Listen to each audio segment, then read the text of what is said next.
Assalamualaikum warahmatullahi wabarakatuh. Kami dari kelompok 1 ingin membahas mengenai integrasi data sampah sebagai solusi strategis mewujudkan zero waste management di Indonesia.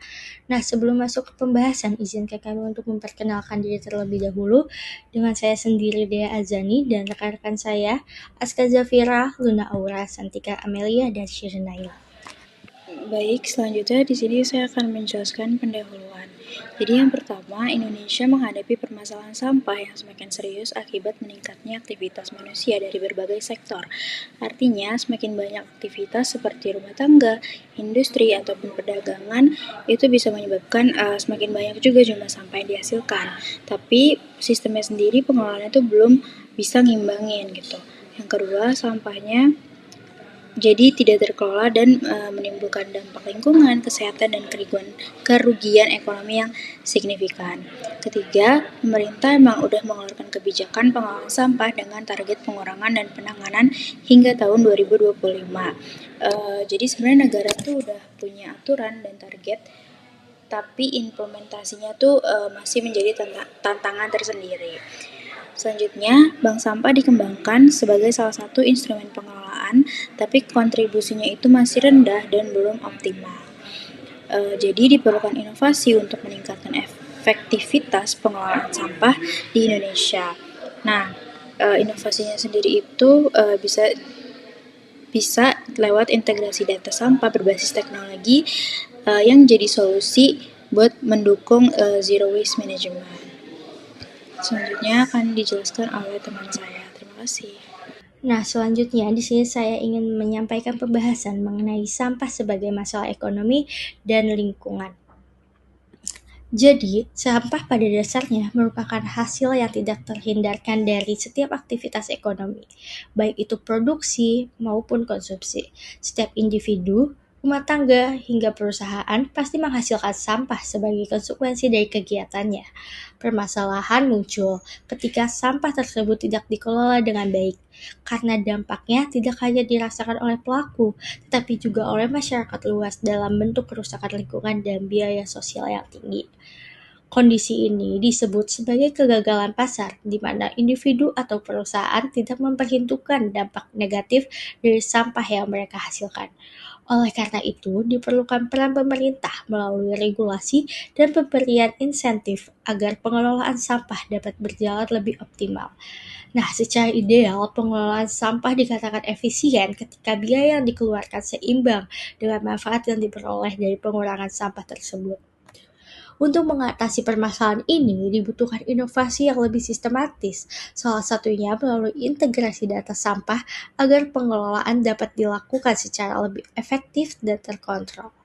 Hal ini menjadi semakin penting jika melihat kondisi di lapangan, seperti Pagesangan Barat, di mana volume sampah terus meningkat akibat rendahnya kesadaran masyarakat dan keterbatasan fasilitas.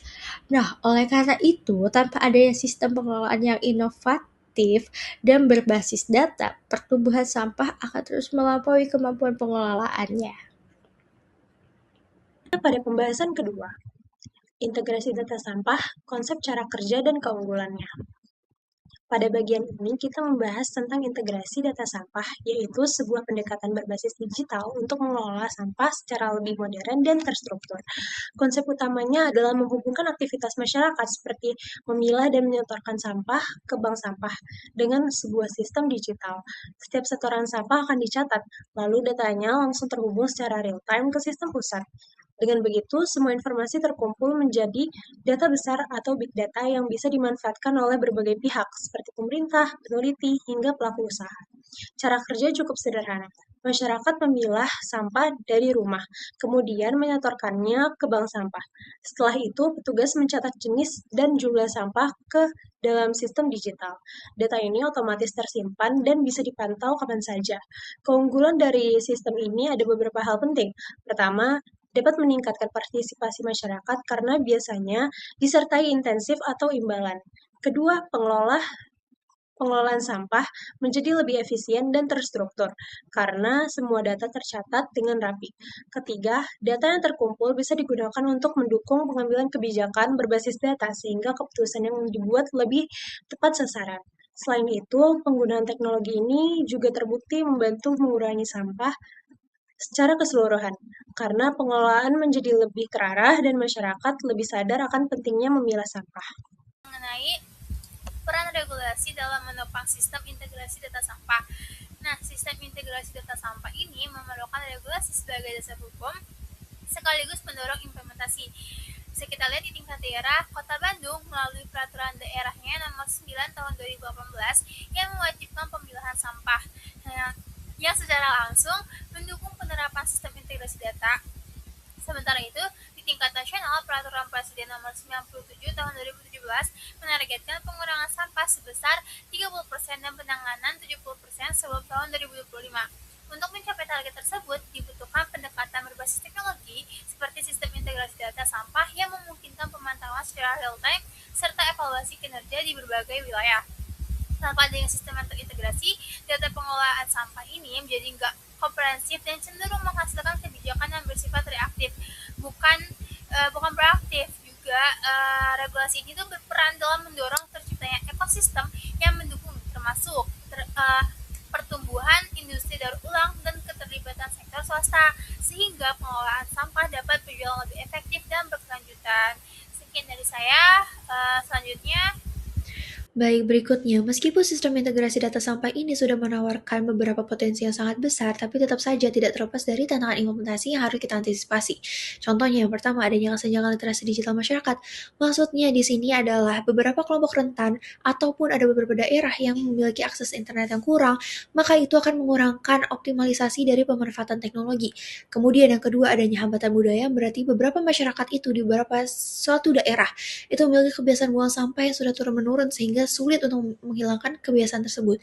Nah, kemudian adanya ketergantungan pada insentif finansial yang berarti masyarakat itu membutuhkan adanya insentif finansial untuk mendorong mereka dalam partisipasi untuk mengikuti sistem integrasi tersebut. Nah, jadi diperlukan model bisnis yang berkelanjutan agar masyarakat itu juga tetap konsisten melakukan atau mengimplementasikan sistem integrasi data sampah. Kemudian adanya tantangan penerapan di daerah berbeda. Yang maksudnya di sini adalah beberapa daerah memiliki kemampuan atau memiliki regulasi yang berbeda, jadi tidak bisa disamaratakan dengan daerah lainnya. Sehingga setiap daerah itu membutuhkan adaptasi sesuai kondisi lokal masing-masing. Dan terakhir adanya pro kolaborasi lintas sektor, yaitu ada lintas akademik, kemudian ada bisnis, community, terus ada government dan juga media. Jadi melakukan kolaborasi lintas sektor pentahelix ini dapat mengimplementasikan sistem integrasi data tersebut untuk jalan ke depannya nanti. Baik, jadi kami dapat menyimpulkan bahwa permasalahan sampah di Indonesia adalah krisis nyata yang memerlukan proses atau solusi sistematik dan inovatif. Jadi, esai kami ini telah menunjukkan bahwa sistem integrasi data sampah sebagaimana dalam konteks Kota Bandung sudah menjadi solusi strategis yang mampu menjawab 3 akar permasalahan sekaligus. Antara lain, inefisiensi sistem pengelolaan, rendahnya partisipasi masyarakat, serta lemahnya basis data untuk pengambilan kebijakan. Jadi, secara statistik sudah terbukti bahwa teknologi informasi dapat menurunkan volume sampah. Kemudian, contohnya, adanya integrasi data melalui jaringan bank sampah digital bukan hanya meningkatkan efisiensi pengelolaan, tetapi juga mendorong perubahan perilaku masyarakat. Kemudian, agar sistem ini dapat bekerja secara optimal dan juga berkelanjutan, harus ditopang oleh 3 pilar pendukung secara bersamaan, yaitu regulasi pemerintah yang memberikan mandat dan juga insentif yang jelas, program edukasi dan pendampingan yang membangun literasi digital serta kesadaran masyarakat, dan juga kolaborasi lintas sektor yang menjamin keberlanjutan ekosistem pengelolaan sampah secara keseluruhan. Jadi, hanya dengan sinergi antara inovasi teknologi, kebijakan yang mendukung, dan keterlibatan aktif masyarakat, cita-cita atau tujuan akhir dapat mewujudkan zero waste management secara nyata dan menjadi sesuatu yang dapat benar diwujudkan, bukan hanya target yang ditulis di atas kertas. Sekian presentasi dari kelompok kami, kurang lebihnya mohon maaf. Wassalamualaikum warahmatullahi wabarakatuh. Terima kasih sudah memperhatikan.